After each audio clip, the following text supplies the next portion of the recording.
তোমার এখন খাওন নাই দেখে আমারে নিয়ে ভিডিও বানাইছো। আগের দিন বাগে গাইছে।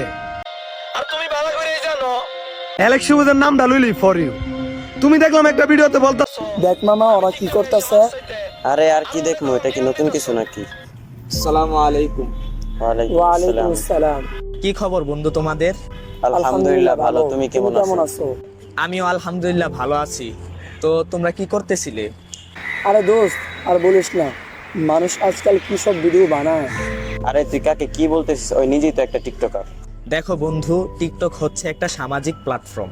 দোষটা আসলে কোনো সোশ্যাল মিডিয়ার না, দোষটা হচ্ছে কিছু সংখ্যক মানুষের, যারা এই প্ল্যাটফর্মে এসে যা ইচ্ছে তাই করছে।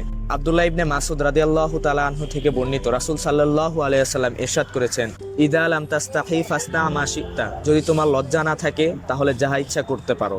অতএব সোসাইটির সকল মানুষকে দোষ দেওয়ার কোনো যুক্তি নেই, কিংবা কোনো সোশ্যাল মিডিয়াকে দোষারোপ করে কোনো লাভ নেই। আসল দোষটা হচ্ছে যারা এইসব ভিডিও বানায় এবং তাদের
তো আছে যে রাসূল সাল্লাল্লাহু আলাইহি সাল্লাম বলেছেন, ওই ঘরে রহমতের ফেরেশতা প্রবেশ করে না যেই ঘরে কুকুর বা জীবজন্তুর ছবি থাকে।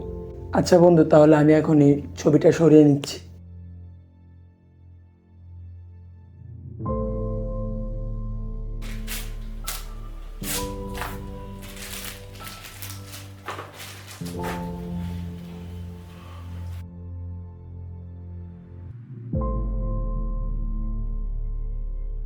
আসসালামু আলাইকুম।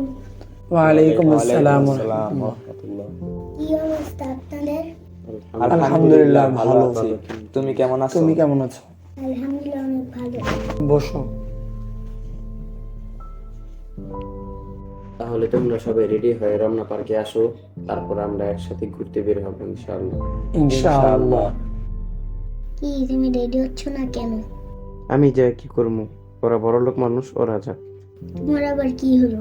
ওরা কি কোনোদিন আমাকে ছোট করে কিছু বলেছে? জলদি রেডি হও। আচ্ছা ঠিক আছে।